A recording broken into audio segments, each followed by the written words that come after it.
Clemson, number 12, South Carolina, number 15, in a big-time showdown. Hello and welcome back to Hoop and Helmets. This is episode 7, and as always, I'm your host, Brody Jacobson, joined alongside by Lucas DeVries on this Black Friday. Lucas, how was your Thanksgiving yesterday? It was pretty good. I was at my grandma's house all day, and it was fun. How about you? Yeah, I was in upstate New York, Armonk to be exact, and it was a pretty good Thanksgiving. The football games, they were fine. Unfortunately, the Giants did take the L, but we're going to start over with your game recaps from last week. Yeah, all right. So last week was a very exciting week of college football. So we had many upsets going on, including 3 top-tier SEC teams going down. We'll start off with Florida versus Ole Miss. Ole Miss, they are maybe looking ahead to the Egg Bowl, which Mississippi State's not even good. I don't really know what happened to them. The Swamp is a tough place to play, like we said last week. And Jackson Dart just completely he laid an egg this week as he threw 3 interceptions in the last minute of the game, and they absolutely threw the game away to Florida, who continues their winning streak. And Ole Miss is going to need a lot of stuff to happen if they want to get into the playoff now. Yeah, DJ Lagway, he looked pretty good in that game. He's really showing why he was one of the top freshman quarterbacks in the country. Ole Miss players were pretty thankful that they got to play at 12 o'clock at the Swamp, but they still couldn't win the game.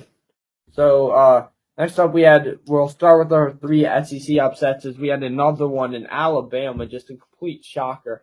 As me and Brody both had them winning last week by double digits, they got completely obliterated by Oklahoma. I don't even know what happened. I wasn't really watching it because Texas A&M Auburn was also going on, and same with Army Notre Dame. But 3 points, yeah, Jalen Milroe is so inconsistent, and Oklahoma had a just extremely good game. They don't even have a wide receiver they don't have wide receivers. They just ran the ball up Alabama's throat all game long, and it was just very surprising to see. Yeah, right. Oklahoma, like you talk about, they don't have receivers. This is a problem we're seeing with the SEC teams. Ole Miss, they actually did not have a running back on the roster. Their leading rush attempts were from a receiver, and their backup is a 330-pound defensive tackle who transferred from Auburn. It's tough for these teams. And then Oklahoma without a receiver, Jackson Arnold was able to get it done on the ground. And Oklahoma, if you look at their last few games, they're not playing too bad. They're on a streak right now. Yeah, Oklahoma looked good against Missouri a couple weeks ago, and they just got – Missouri's been in some thrilling games recently. So the next game, Auburn and Texas A&M. This game was a thriller at night, and both of us were really rooting for Auburn to win, and they got it done in 4 overtimes as Texas A&M came back from down 21. But Auburn stayed strong and then took it to OT, and then things got crazy in overtime. Yeah, this is definitely the game of the season for me. I thought Auburn was going to beat A&M. As a big Auburn fan I am. And when they were up 21-0 in the first half, I thought the game was completely over. Cam Coleman just blew the lights out of that defense, and then we gave them life. A&M came back in the game, but hey, we got it done in 4 overtimes, and we got the win. Yeah. And another almost upset that happened that would have gotten things even crazier, Penn State against Minnesota. I picked Auburn, Minnesota, Florida, all these teams to cover last week, knowing I thought it was going to be a really close game, and they had the chance to win outright. 2 of them did, and the one I was the most confident with might have actually been Minnesota, and they looked really strong all game long, and then they just couldn't score a touchdown after that deep throw in their last drive, and then Penn State got the ball back, and they just didn't give it back to them. And Penn State got 2 fourth downs and a fake punt in that drive, which just put it away and took down Minnesota by 1 point in a really close game. Yeah, totally. We said that, in James Franklin's tenure with Penn State, have they really been able to blow out a team by throwing the ball? No. It's been running the ball, and they weren't able to run the ball against Minnesota. Darius Taylor really did not have the best of games. Minnesota stayed tough, but they couldn't finish the job. So Arizona State, BYU, both of us, I think, picked Arizona State last week, and they were looking really good in the first half, and I'm like, okay, wow, BYU they're not as good as everyone thought. They're really not that good, and Arizona State must be a pretty good team. Then BYU came storming back, and they had a chance to win the game on the game-winning drive, and kind of reminded me of that Florida Ole Miss game because the Retzlaff just threw too many interceptions. But then But then some crazy stuff happened. Arizona State could have just won if they scored a touchdown. They were on like the 2 yard line, but they just tried running back and chucking the ball and kneeing it and weird stuff. And then all the fans rushed the field. But no, there was 1 second. BYU had another chance, and they caught the Hail Mary, but it was a couple of yards short, and just an extremely crazy ending. Yeah, they had like a problem with the field, as you said. And Cam Scatabo continues to show why he's one of the top rushers in the country. Jake Retzlaff's interceptions towards the end of the games didn't help, but he was really frustrated when he walked off the field because the Hail Mary was caught, but he didn't reach the end zone. Yeah. And lastly, this game was a blowout, but Ohio State, Indiana, what do you think this impacts Indiana's playoffs as we see the playoff hopes, as we see them still safely in by 2 spots? I think the main reason of this is because of all the other chaos that happened with the SEC teams on Saturday. Otherwise, I think they might be out of the playoffs right now. Do you think they still have a chance of not making it? Yeah, you talked about the playoffs, and they asked Kurt Signetti after the game, do you think you should still be in the playoffs? And he said, that question is so obvious, I don't want to answer. And I agree with him. It's so obvious. You talk about all these SEC teams, and I am part of that SEC bias, but a 1-loss Power 4 team in a 12-team playoff should be in every single time. You're comparing them to 3-loss SEC teams? I'm sorry. I don't care what schedule we play. It's not Indiana's fault they played against this schedule. And yeah, they didn't look great against Ohio State. But if they preserve 11-1 season, they should easily be in the playoffs. My opinion on this is if I think, and this isn't Clemson bias or whatever, but if they go play a top team in South Carolina and beat them, and Indiana, if they don't dominate Purdue, who's a 1-win team, if say they win by single digits, which I don't think is going to happen. I don't even think Clemson's going to beat South Carolina. But if that happens, I could definitely see a case where Clemson jumps Indiana, especially since one of their losses is to Georgia. So pretty much they're a 1-loss ACC team with like an probably harder record than Indiana's had. So I could see that happen. Yeah, and I see where you're coming from, but they talk about this Indiana schedule, and that's like the main thing, right? That's why they're saying they're not going to be in the playoffs, because they talk about how weak their schedule is. But that's just not Indiana's fault. They're a 1-loss Power 4 team. 1-loss Big 12 team was like easily in the playoffs, and Big 12 is significantly weaker than the Big 10. The thing that does shock me is that Indiana, I believe, was down by like 17 or something, and yet they had like a 4th and like 5 on the 50, and they were punting it away. Kurt Signetti tried to like preserve a closer game. It's not like the committee's going to see that at the end of the day. They're going to watch the whole game. Anyway, let's move into our spread picks. Yeah, and you could see Kurt Signetti was also really mad when Ohio State scored a touchdown with little seconds left in the game because he knew he was trying to make the score look as close as possible. So, getting to Brody's point. But you can start with your spread pick. Yeah, let's start with our spread picks. And let's start. I'm going to start on Friday night. Tonight, Utah travels to play against UCF, and UCF's here by 9.5. And yeah, UCF, they've been unlucky at times this season, but there's some sort of line you have to draw against these bottom tier Big 12 teams. And we've seen Utah be able to hang tough with some teams like BYU. They're not a good football team, but I think they've progressed over the year enough that they can compete and cover the 9.5 against Central Florida tonight. Okay, so for my first pick, I'm also starting off with Utah, and for pretty similar reasons as Brody is. They've actually not looked that bad, and we knew they were a top 10 team at the beginning of the year. They just have so many injuries, and they were also overrated. But like when you really think about it, they have a good defense. They still have some pieces on their team that doesn't make them that bad of a football team. And we all know they have a bad taste in their mouth in some of these close losses. And UCF has been underwhelming this year. So I could definitely see Utah winning the game outright, and they're underdogs by 10 points.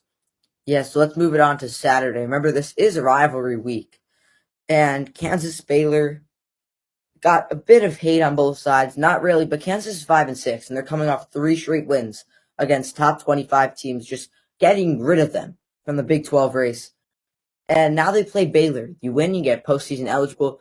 Devin Neal, he wants to play another game. Jalen Daniels wants to play another game. They're going to beat Baylor by much more than 1 point. Okay, so I'm going to start my another pick off. We're going to go to the game here in Michigan. They are underdogs by 20 to Ohio State. Ohio State's the way better team than them. But we have to remember, Michigan is like high in the blue chip ratio. They have a lot of talent still on their roster. They're a bowl eligible team in a big rivalry game, and they won the last 3 times. I know Ohio State's a better team, but like 20 points is a lot of points. I think they could easily cover the spread. I'm not saying they're going to win outright or anything, but they have a good enough defense to stop this Ohio State offense, and they're going to be confident. They beat Ohio State the last 3 times. They're definitely going to cover the spread. I don't know. I feel like Ohio State can blow them out, but it's a rivalry. You definitely see these happen all the time. NC State, North Carolina. It's that North Carolina rivalry. Both teams haven't had a great year. Not exactly what they were expecting. Omarion Hampton struggled last week. North Carolina struggled last week too, but NC State has not looked great. Kevin Concepcion was supposed to be one of the top receivers in all of college football, but Grayson McCall gets injured. And I'm going to take North Carolina at home, favored by 3 in this one. Okay. Don't mind that pick at all. It's going to be an interesting matchup with some of these ACC games that no one really cares about, but we have NCC North Carolina, one team 65, the other team 5-6. Same thing with Virginia Tech, and other like a lot of bowl game implications in those games.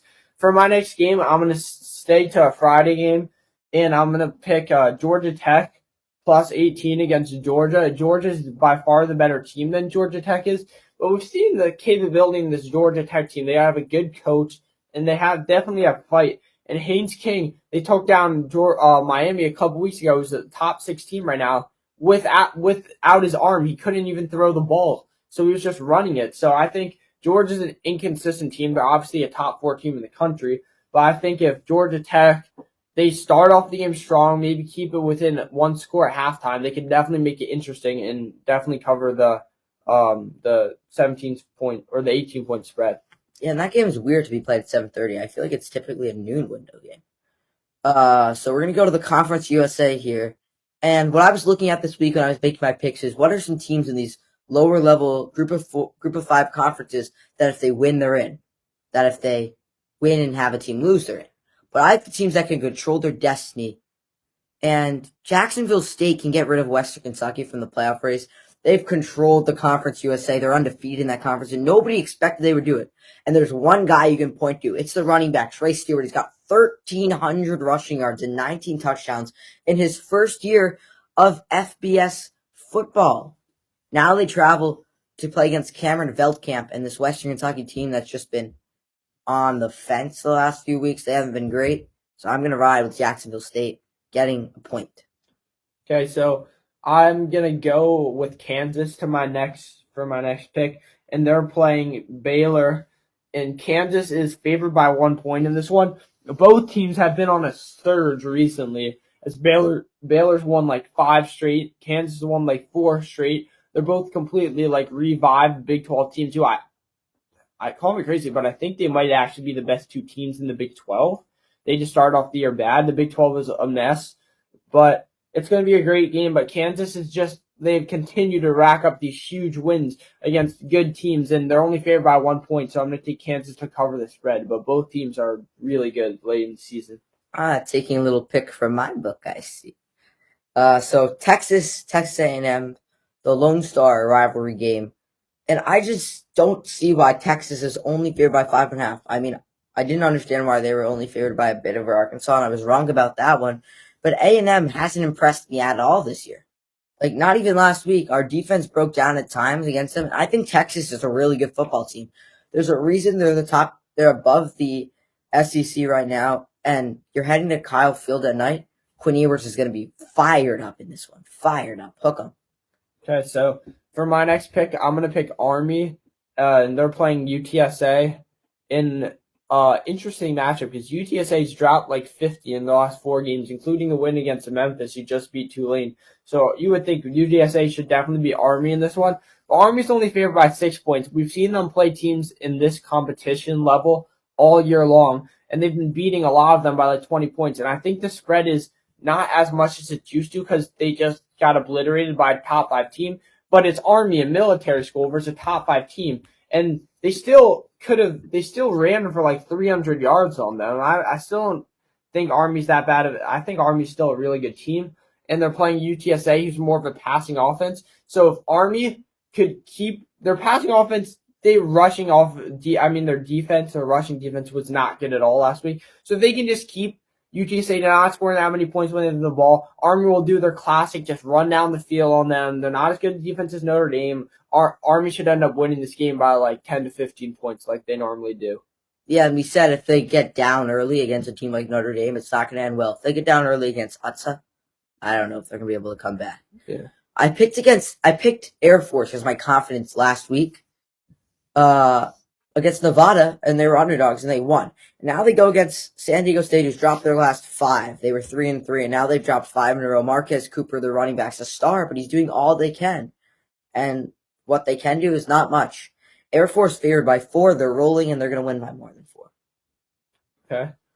The military schools here going back to back. My next pick, I'm going to pick Syracuse plus 11 against Miami team who's been pretty shaky recently. I picked Wake Forest last week against Miami, and it was like a tie game in the fourth quarter. And so Syracuse is an 8-3 team, very under the radar team. I know they have 2 top 25 wins, including a UNLV team who's ranked like 20 right now. They're 8-3. They're playing at home against Miami. If they win, then Clemson makes it to the AC championship game, no matter what happens with the Clemson South Carolina game. And Syracuse, if they win, then they win a bowl game. That's a double-digit win season. And that's just a huge season for Syracuse, who's not known as a football school, but they're having a very under-the-radar year. Another team who is Duke, and they're somehow both unranked. But I'm looking for Syracuse to win this game outright, and I really think it could happen, as Miami's definitely on upset alert. Yeah, and I'm going to keep it in a rivalry game. This is the Iron Bowl, one of the biggest rivalries, the biggest rivalry, in my opinion, in college football. Auburn coming off their 4-overtime win, Alabama coming off getting rocked. And there's already been some fiery talk from both sides. Auburn freshman linebacker, DeMarcus Riddick, you remember he called out Diego Pavia earlier this year. He said he would stop Pavia. He did to some extent, but they still lost the game. And he said, when talking about Milroe this week, he said, I've never lost a rivalry game before, and I'm not going to lose to Bama anytime I'm here on the Plains. He said, Milroe's fast, I'm faster. He's not getting outside of the box this week. If Auburn's this fired up, I don't see why they can't cover a 12-point spread. I actually agree with that. I'm not picking it as one of my picks, but I feel like I could have definitely done it. I think Auburn actually has somewhat of a chance to win this game outright, which is the crazy thing because they're on the road to Alabama as a 5-16. You would have never thought I'd be saying this, but I just do. The momentum is shifting way more in Auburn's favor. But for my last regular pick, I'm going to pick Washington plus 19 against Oregon. I think Oregon's a great team, of course. They've been the best team all year so far, but I really don't think that's going to continue any farther. I don't see them winning national championship. Dan Lanning's a great coach, but they lost their best receiver, Tez Johnson. I think his name is right. Tez Johnson. Yeah, and so they're going to be struggling to throw the ball more. We saw them against Wisconsin in a very weird, close game a couple weeks ago. They're coming off a bye, but again, it's a rivalry game. In Washington, they do have some talent. They have the old Mississippi State quarterback. You never know in these games. It could be a close one. Washington can definitely score the ball a bit. And Oregon's favored by 20, so I'm going to pick Washington to cover the plus 19 spread. And I think we could get another close rivalry game. Yeah, that one could definitely happen. Will Rogers, he's been fine for Washington. They're bowl eligible, I believe. And my confidence pick, because we're on to the confidence now. East Carolina, favored by 3 against Navy. I was very confident when Tulane played against Navy a few weeks ago. And I just don't see how East Carolina doesn't beat them. Currently, East Carolina is on a 3-game winning streak, I believe. Navy's dropped a few. And East Carolina had a quarterback switch from Garcia to Hauser. Garcia threw 16 interceptions in 4 games. Hauser's only thrown about 7 interceptions, I think, in the next 4 games. East Carolina's rolling, and I just don't see how they roll past Navy. They're favored by 3. For my next pick, I'm going to pick Maryland to cover Penn State, and Penn State's favored by 25. Like Brody said earlier in the show, Penn State is never a team that's going to come out and just straight up dominate you. In Maryland, they're somewhat of an underwhelming team. We saw their potential against USC. They played them great earlier. They beat them. They're a decent team. They've been keeping it close with some of these Big Ten teams. They only lost to Oregon by 15.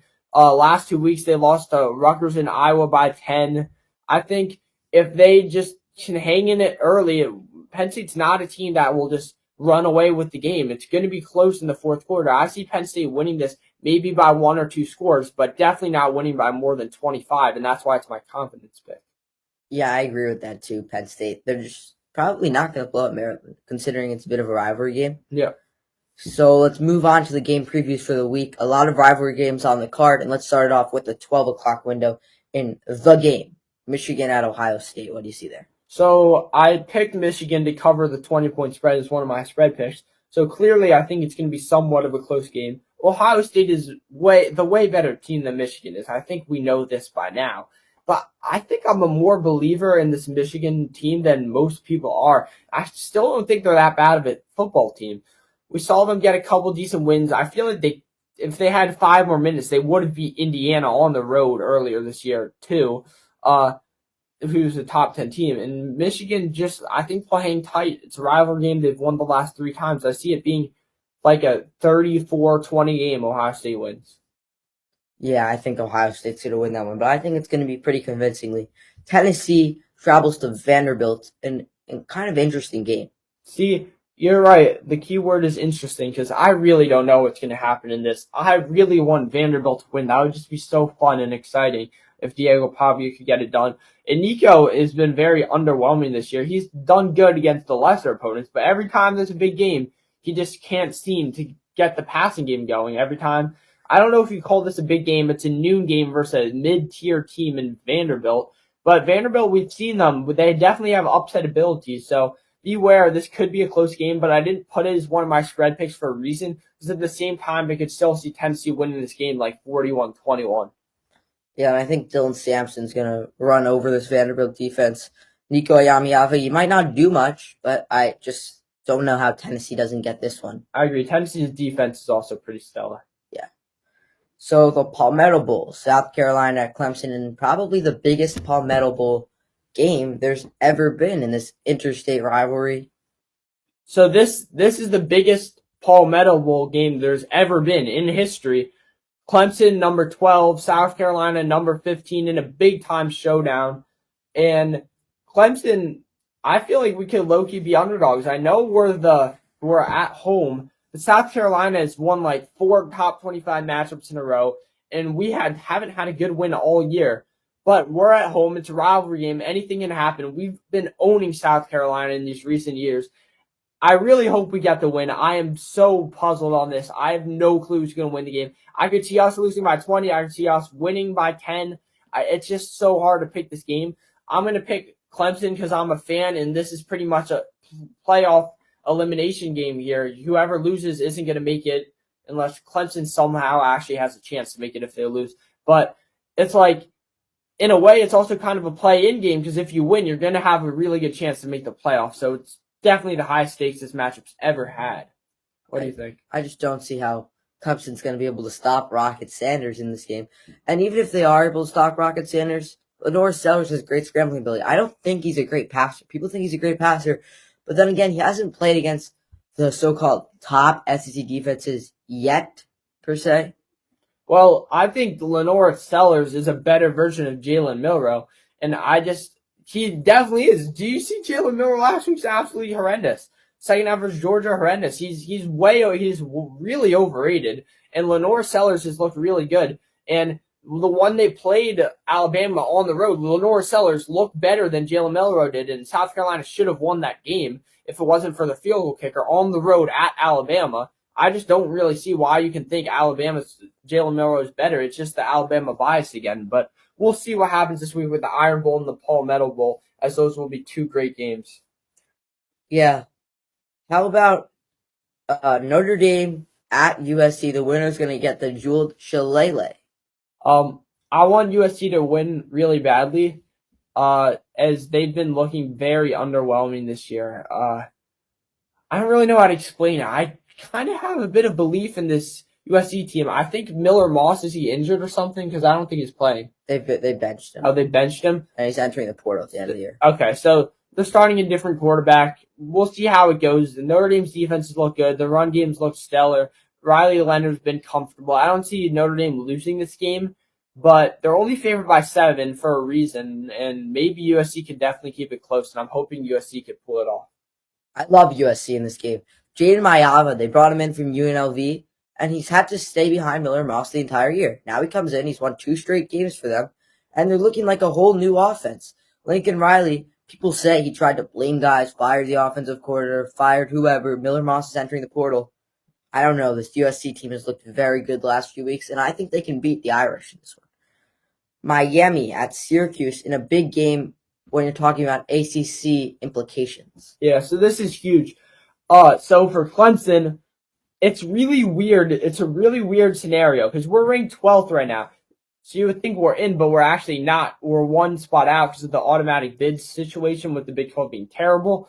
But and it's also funny to think about it that earlier in the year, the Big 12 and ACC were considered equal, as we have 3 teams ranked ahead of their highest team right now, which is pretty funny to me.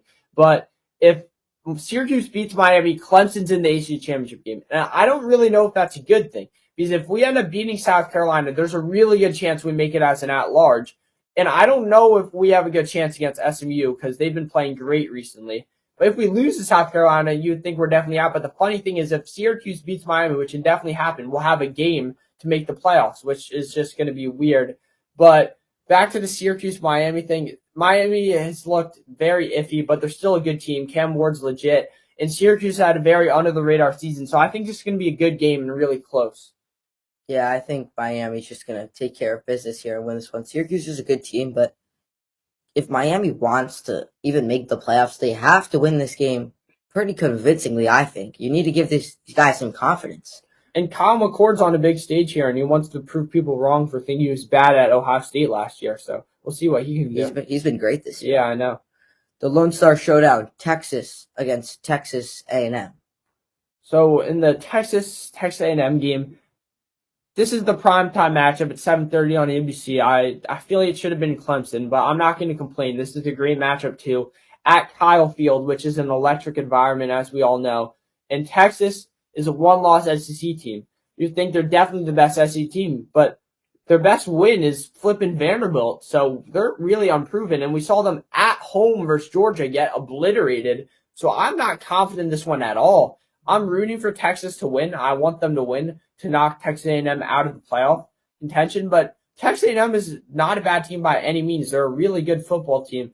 And if Marcel Reed is playing like he did against LSU and in the second half versus Auburn, this could be a very close game, and I don't want people to sleep on Texas A&M because this could be a thriller at night, I think, in rivalry weekend, as the Lone Star Showdown is back in action as it hasn't been for a while.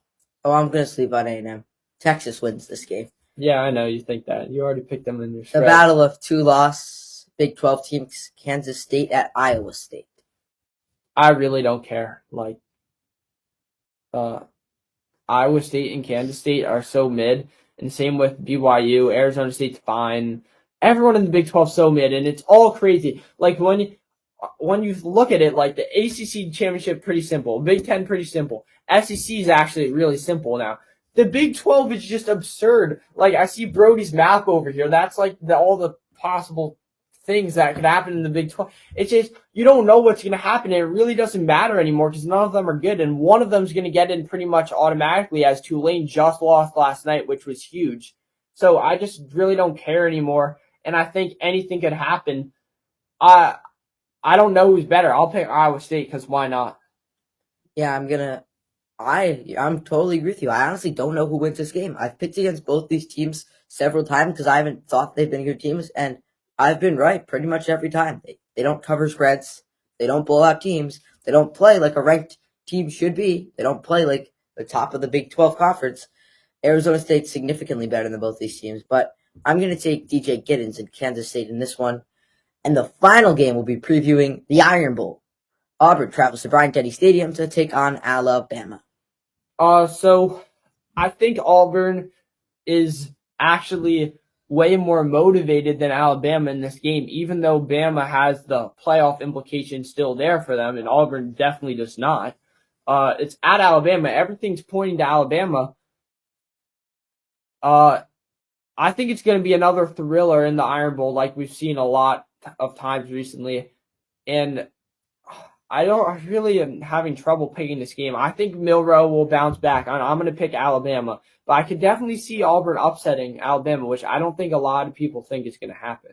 They talk about motivation. When would Auburn ever rush the field against A&M? We needed that win. We needed the fans to be able to rush the field. And like Keandre Lambert-Smith, the senior, he was so happy. He's never been this happy, he said. He wasn't even this excited at Penn State. He was crowd surfing after the game. Cam Coleman said, I gave you one player to watch in the Auburn A&M game that was going to be the game changer. And I said 2 words, Cam Coleman.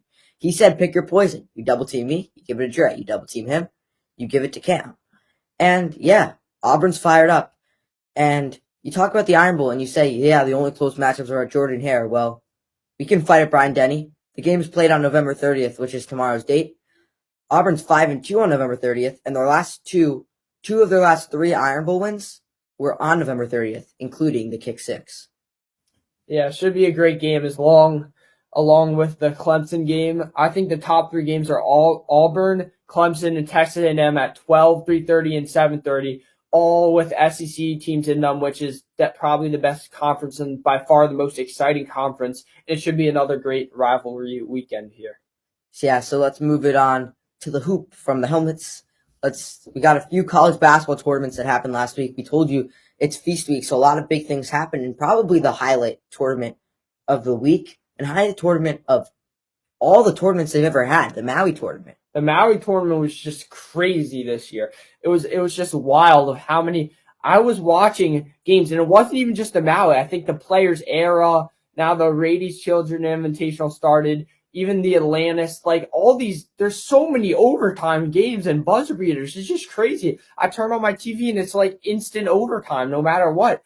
I'm currently writing a top 15 game list of Feast Weekend. It's not even over. It's only Friday. And it's just, right now, the number 15 game is Iowa State versus Dayton, which was a 3-point thriller in the Maui, and both teams have looked really good. It's just crazy to see. And I think some key teams to highlight, Auburn, obviously, they won the Maui, the biggest tournament, so obviously we're going to highlight them. Bama, they beat Rutgers and Houston in 2 thrillers. Dylan Harper's looked great, but Bama's looked really good.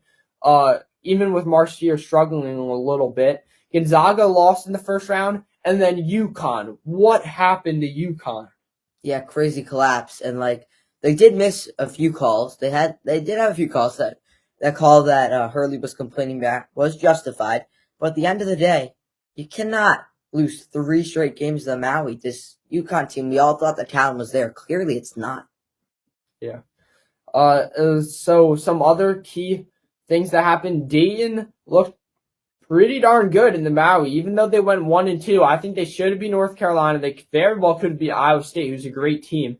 And then they just dominated UConn. Enoch Cheeks is so good. He's like my favorite player to watch. Zed Key from Ohio State, he's looked also pretty good. And there's a couple good matchups today as we have Purdue versus Ole Miss and the Rady's Children's Invitational Championship. And then Louisville versus Oklahoma, which was definitely a surprise in the Battle of Atlantis. And Indiana, Gonzaga, and Arizona, all 3 of those favorites in the Battle of Atlantis have looked really, really bad.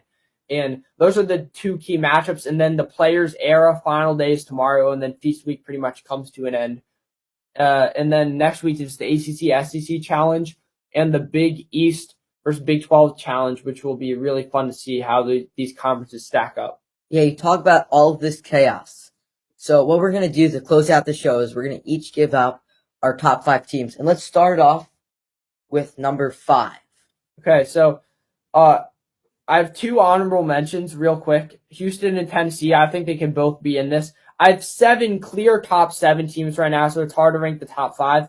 But I'll just start with my number 5, which is Iowa State. I don't think they should move because they dominated Colorado. They beat a pretty good Dayton team as it seems. And then they almost beat Auburn. They lost on a buzzer beater. And Auburn's definitely a great team. So I think I have them staying at 5 with all the chaos that happened this week. Yeah, I have them in 6 in my rankings. And I'm just going to move up team after SEC team after SEC team to fill up these chaotic losses that happened to these top teams. So we're going to put Kentucky at 5. They haven't done anything wrong yet. They've shown why they're a good team. Their win against Duke is huge. Duke's a co-favorite to win the Natty right Yeah, so my number 4 is Alabama. And I'm just going to say 3 through 7 for me could be ranked in any order.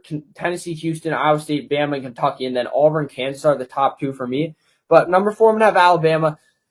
I It's tough to put them here because we saw them lost at Purdue earlier this year. It was early in the season. Then they had a good win against Illinois, who just blew the doors off of Arkansas, who's very overrated. And now they have a good win against Houston, a great win in overtime. They clutched up, and then they clutched up against Rutgers, which was a great game too. So they're just finding ways to win. So that's why I have them at 4. Yeah, I have them at 4-2. Alabama, they've looked good, and they're 2-0 in the Players era. There's no reason for them to drop down in the rankings. Nothing happened this week that should drop them down. They should only go up. And if they beat Oregon in the Players era championship, that just solidifies their spot at 4. Yes. And for number 3, I have Kentucky. And again, all these teams could be ranked in any order. I just have Kentucky here because they beat Duke, who Brody said is co-national championship favorites right now. So that should put them high. And then the second reason is they haven't lost, and all these other teams have lost. So there's really no way you can put them below them right now, even though they haven't had as good competition. We'll see them traveling to Clemson, who obviously is my team in the ACC Challenge next week. And Kentucky's a great team, but I actually think we have a good chance of winning that game because we had 2 good wins this week in the Sunshine Slam, and we're also looking pretty good as one of the top ACC teams. Yeah, I'm actually gonna have Tennessee at 3, and also one thing to keep in mind, I got 4 of the top 5 are from the SEC because it just means more.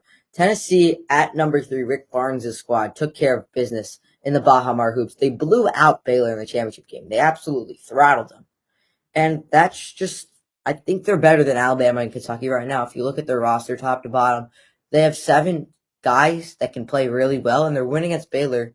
If Baylor's considered one of the top teams in the country, for Tennessee to just beat them that bad, Chaz Lanier looked pretty good.